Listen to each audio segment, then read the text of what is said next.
मराठी.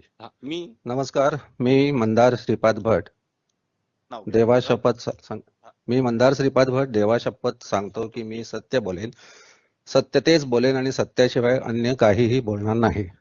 नमस्कार सर्वांना, good morning. 25 February 2025 रोजी पण मी हाच मुद्दा उपस्थित केलेला. मी पुन्हा एकदा MERC समोर हा विषय मांडू इच्छितो की 2016 नोव्हेंबर पासून MSCDCL या कंपनीने सर्वसाधारण म्हणजे रिटेल ग्राहकांकडून व्हीलिंग चार्जेस घ्यायला सुरुवात केली. MSCDCLचं असं म्हणणं आहे की MERC has given approval to MSCDCL to collect wheeling charges from retail consumer. मी मागच्या वेळेस पण सांगितलेलं, आताही सांगतो की MERC is not empowered to approve wheeling charges to retail consumers. मागच्या वेळेसचे चेअरमन त्यांनी मला विचारलं होतं की याच्यासाठी तुमच्याकडे काय पुरावा आहे का? तर I have got a evidence also. I have a statement of solicitor general of India, ज्यांनी त्यांच्या ओपिनियन मध्ये क्लिअर कट म्हटलेलं आहे की जिथे ओपन ऍक्सेस असतो तिथेच व्हीलिंग चार्ज लागू शकतात. विदाऊट ओपन ऍक्सेस रिटेल ग्राहकांकडनं व्हीलिंग चार्जेस घ्यायचा अधिकार कुठल्याही डिस्कॉमला नाहीये.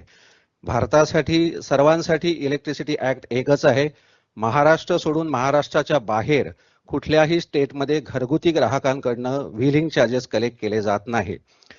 आमच्या मते MSCDCLनी महाराष्ट्राच्या जनतेची फसवणूक केलेली आहे. व्हीलिंग चार्जेस घरगुती ग्राहकांकडनं घेणं it is pure violation of electricity act. आता याच्यासाठी मागच्या वेळेस चेअरमन साहेबांनी मला सांगितलं होतं तुमच्याकडे काय एव्हिडन्स असेल तर तो दाखवा. So if you permit me I can read the opinion of solicitor general of India. मला वाटत नाही या स्टेटमेंटला कोणी चॅलेंज करू शकेल. Can I read for you? ज्याच्यातनं हे सिद्ध. Have you submitted that already? I have already submitted to MERC. मी MERC ला गेली 3 वर्ष करस्पॉन्डन्स करतोय की जर व्हीलिंग चार्जेस रिटेल ग्राहकांना तुम्ही अप्रूव्ह केले असाल तर इलेक्ट्रिसिटी ऍक्ट मध्ये त्याचं प्राविधान कुठे हे दाखवा आणि आम्हाला त्याचा पुरावा दाखवा की हे तुम्हीच अप्रूव्ह केलेले आहे. आमच्या ऑब्झर्वेशन नुसार right from order number 48, order number 322 कुठल्याही ऑर्डरमध्ये असं नमूद केलेलं नाहीये की घरगुती ग्राहकांकडनं रिटेल कस्टमरकडनं व्हीलिंग आकार चार्ज करण्यात यावा. If you read the order number 48, order number 48 मध्ये फक्त 5 करोड रुपये अॅन्युअली कलेक्शनचं बजेट दिलं गेलं होतं MSCDCL ला. हे ऑर्डर नंबर 48 मध्ये क्लिअर कट मेन्शन आहे. आज गेली 7 ते 8 वर्ष MSCDCL ही डेली कलेक्शन करते under wheeling charges about 30 to 35 crore. आणि सगळ्यात मोठा घोटाळा असा आहे की MSCDCLनी 2017 पासून त्यांच्या फायनान्शियल स्टेटमेंटमध्ये रेव्हेन्यू फ्रॉम व्हीलिंग चार्जेस दाखवायचे बंद केलेले आहेत. याच्यावरनं हे स्पष्ट दिसतंय की MSCDCLनी जाणून बुजून हे जनतेला कळू नयेत की किती व्हीलिंग चार्जेस वर्षाला जमा केलेत, म्हणून गेल्या 10 वर्षात त्यांनी हा प्रॉफिट अँड लॉस अकाउंटमध्ये फिगर दाखवलेले नाहीये. If you read the earlier financials 2016 March पर्यंत MSCDCL ही कंपनी त्यांच्या रेव्हेन्यू स्टेटमेंटमध्ये collection from sale of power वेगळं दाखवत होते आणि collection from revenue from wheeling charges वेगळं दर्शवत होते. याचे पुरावे पण मी इथे आणलेले आहेत. त्यांचं annual collection under wheeling charges were about 1 crore annually. आणि आजच्या तारखेला महाराष्ट्राच्या प्रत्येक घरातनं जर मी 10 रुपयाची कलेक्शन पकडलं व्हीलिंग चार्जेसचं तर it is about 30 crore per day collection आहे. म्हणजे याचं वार्षिक उत्पन्न जवळजवळ 7,000 कोटीच्या दरम्यान होतं आणि MSCDCL कंपनी ही त्यांच्या रेव्हेन्यू स्टेटमेंटमध्ये हा कलेक्शन दाखवत नाही.